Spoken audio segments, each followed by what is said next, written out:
kind of a perfectionist. When you hear someone say that, it might sound like a compliment or even a strength.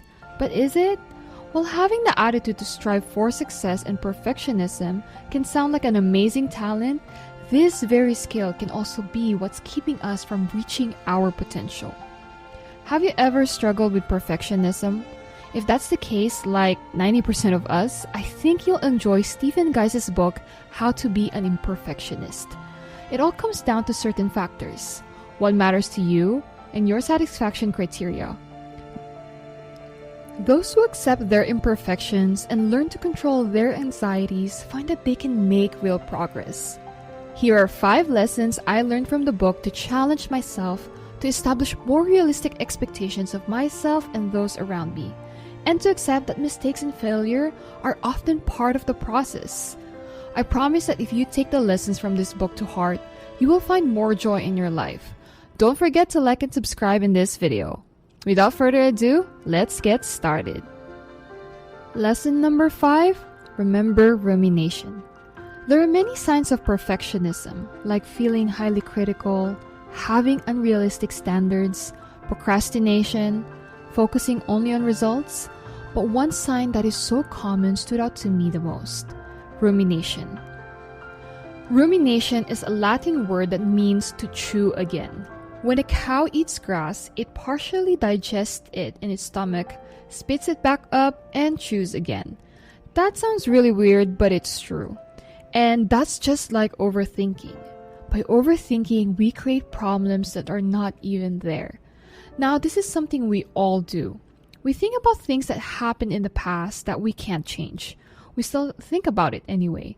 That's one of the best ways to get stressed out and to look down on yourself.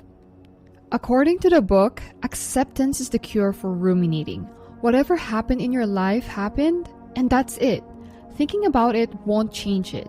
We should learn from the past and let things go. We must move forward and do what needs to be done right away.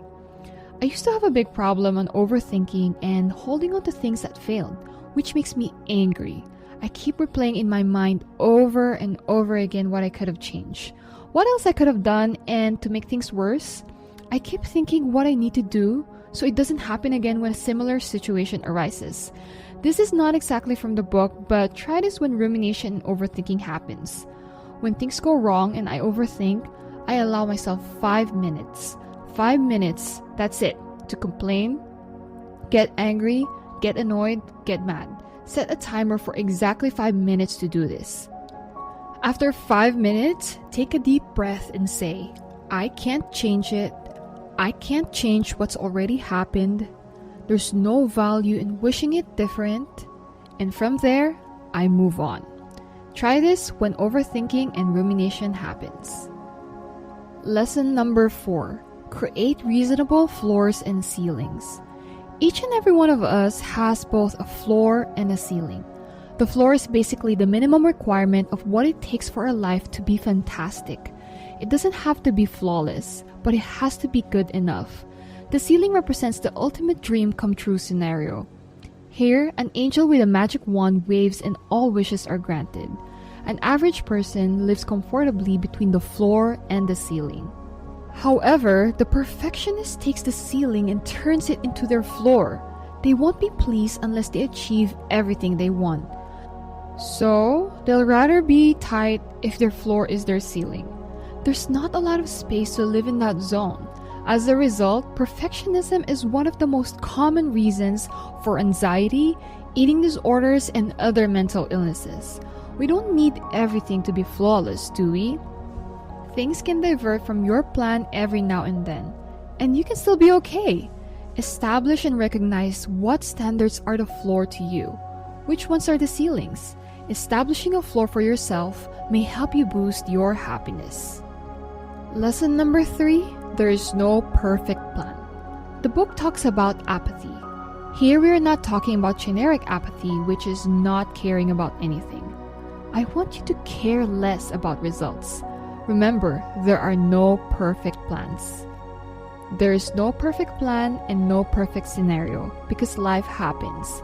As helpful it is to be able to plan, it's equally important to adapt to changing circumstances and problems. It's important to understand that you will be significantly and continually impacted by imperfection from yourself, the world, and others. You might want to focus on the process rather than the outcome. Maybe it's a good idea, and the right way is to not care about how things turn out.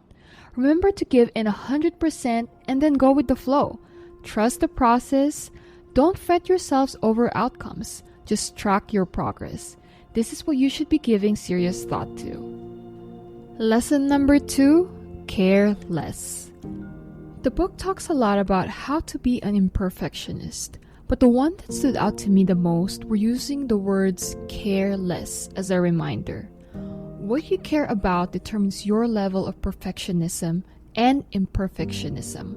The list that follows outlines the kind of care that an imperfectionist should have or not have. You'll be happier with your life if you heed to this advice.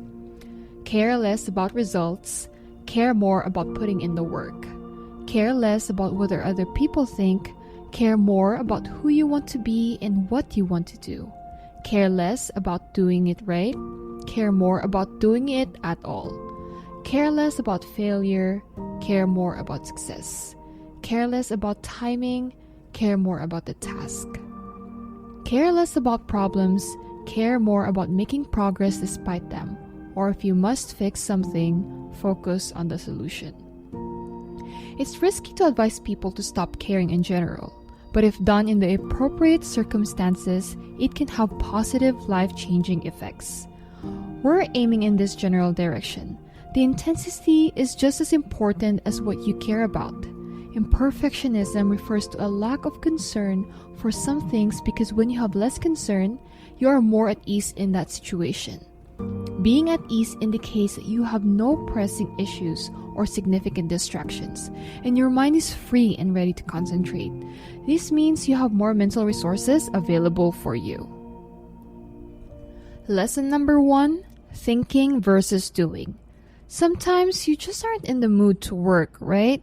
You just don't feel like doing anything. Sure, we all have those days. What if I asked, what do you think you should do? Should you try to get pumped up by changing the way you think? Should you try to mentally prepare yourself for a change in your mood?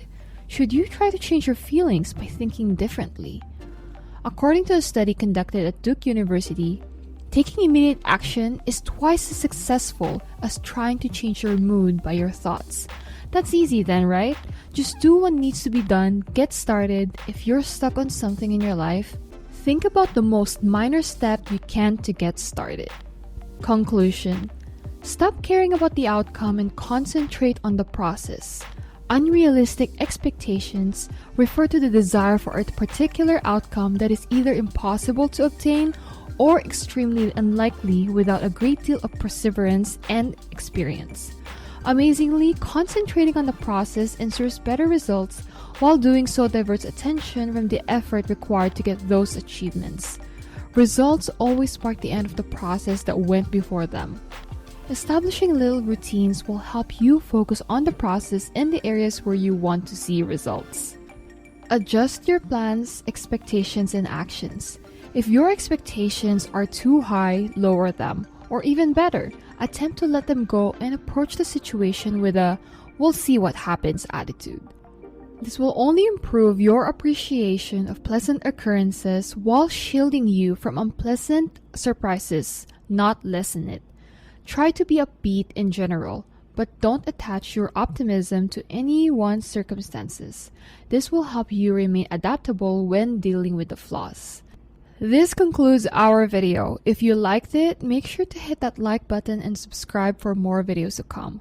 We'll be back with a new video very soon. Until then, stay tuned and take care.